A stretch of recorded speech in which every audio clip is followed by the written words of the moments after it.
It is the night of October 23, 1942, somewhere in the western desert of Egypt, and a young sapper named Geoffrey is lying flat in the sand, watching a tank that is not a tank. Ahead of him, in the moonlight, sits what appears to be a squadron of armor, dozens of turreted shapes crouched low against the horizon. He knows what they really are, because he helped build them that afternoon out of canvas, plywood, and a few lengths of scaffold pole. From 200 meters in poor light, they are indistinguishable from a Grant tank. From the air, at 10,000 feet, they are perfect. Somewhere behind German lines, a Luftwaffe reconnaissance pilot has already photographed this ghost armor and filed his report, and somewhere in Rommel's headquarters an intelligence officer is marking a map with tank concentrations that do not exist. Within hours, the greatest set-piece deception of the Desert War will begin to unfold, and it will help deliver Britain's first unambiguous land victory of the Second World War. This is the story of how the British Army won a battle, in part, with hot air and canvas. To understand why anyone would go to such lengths, you have to understand the position Britain found itself in during the summer of 1942. Erwin Rommel's Afrika Korps had driven the Eighth Army back nearly 1,000 kilometers in a matter of weeks, capturing Tobruk in June with its garrison of over 30,000 men, and pressing forward until his forward units stood at El Alamein, barely 100 kilometers from Alexandria. Churchill had flown personally to Cairo in August, alarmed enough by the run of defeats that he sacked the theater commander and installed Bernard Montgomery to take charge of the Eighth Army. British prestige, already bruised by disasters in Greece, Crete, and Singapore, could not absorb another humiliation in North Africa.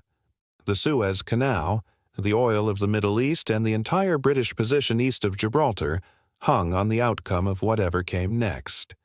The trouble was that Montgomery could not simply overwhelm Rommel by force of numbers alone, not without giving away the one advantage Britain still possessed. By October, the Eighth Army had built up a real material superiority, something in the region of 195,000 men against roughly 116,000 Axis troops, and around 1,029 tanks against Rommel's approximately 547. Many of the German and Italian machines obsolete or undergunned. On paper, this looks decisive. In practice, El Alamein was a uniquely unforgiving battlefield, a narrow 40-mile corridor pinned between the Mediterranean coast and the impassable Qattara Depression, with no open flank to maneuver around. Rommel could not be outflanked. He could only be broken through directly against prepared minefields the Germans nicknamed the Devil's Gardens, which in places ran 3.5 kilometers deep and contained hundreds of thousands of mines. A frontal assault against a fixed defensive line, however strong the attacker, risked exactly the kind of grinding, costly failure that had characterized so much of the war in the desert already. Montgomery needed Rommel to be wrong about where the blow would fall, and wrong about when. This is where deception stopped being a sideshow and became, arguably, as important as any tank or artillery piece on the battlefield. The plan, codenamed Bertram, was the work of a small and unusually inventive group of officers attached to 8th Army headquarters, drawing on techniques the British had been developing in the desert since 1940 under men like Peter Fleming and, most famously, the stage magician turned camouflage officer Jasper Maskelyne, who served with the camouflage experimental section in Cairo. The core of the plan was deceptively simple to state and extraordinarily labor-intensive to execute. Montgomery intended to strike in the north, along the coast, but he needed Rommel's reserves, and above all his precious remaining armor, pulled south, away from the real point of attack. The northern buildup therefore had to be hidden entirely, while a fake buildup in the south had to be conjured from nothing. Roughly 1,000 real tanks massing in the north were disguised as ordinary 3-ton lorries using a device called a sunshield, a lightweight canvas and wood frame that slotted over a tank's hull and turret, transforming its silhouette from the air into that of an innocuous supply truck. Meanwhile, in the south, engineers built an entire dummy army from scratch. Thousands of dummy tanks fashioned from plywood frames and painted canvas stretched over simple wooden ribs, dummy artillery positions, and a fake water pipeline built at a deliberately slow and visible pace that appeared to be heading toward a jumping-off point far south of the real attack. Some accounts of the period even describe simple inflatable and framed dummy vehicles, light enough for 2 or 3 men to lift and reposition in minutes, so that aerial photographs taken on consecutive days would show the phantom formation subtly shifting position, exactly as a genuine armored concentration would. The manufacturing effort behind this was, in its own quiet way, as impressive as anything happening on a real production line back in Britain. Workshops in Cairo and forward base depots turned out these dummies by the thousand, using whatever material could be spared: scaffold poles for the tank's notional gun barrel, hessian and canvas stretched drum-tight over timber frames, and cheap paint mixed to match the ochre and gray of the desert floor. A finished dummy tank might weigh as little as 40 or 50 kilograms, light enough to be carried flat and erected by a small work party in under half an hour.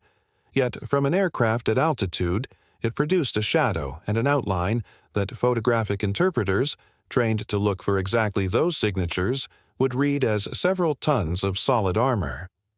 Sound played its part, too. Empty petrol tins and scrap metal were dragged behind vehicles to raise dust and noise that matched the racket of a genuine armored column on the move, roughly the din of a busy scrapyard, loud enough to register with forward listening posts without ever putting a single real tank at risk. Exact production figures for these deception stores remain difficult to pin down with certainty, since so much of the paperwork was itself treated as classified or was simply not thought worth preserving once the battle was won. But surviving accounts describe workshops running at a near-continuous pace through September and into October 1942, racing to have the dummy positions fully established before the moon reached the right phase for the attack. The operational picture on the ground was one of extraordinary discipline sustained over weeks rather than days. Genuine forward units in the north were ordered to maintain radio silence or to broadcast deliberately misleading traffic, while dummy wireless networks in the south chattered away, simulating the command structure of formations that existed only on paper. Real vehicle tracks were swept and camouflaged nightly. False ones were carefully, visibly laid down each morning by engineers dragging weighted sledges behind jeeps, to be photographed afresh by the reconnaissance flights the British knew would come. Soldiers who had spent months on the real gun line found themselves, in the final fortnight before the battle, assigned instead to erecting canvas tanks in the southern sector, a task most of them found faintly absurd until they understood what it was buying them.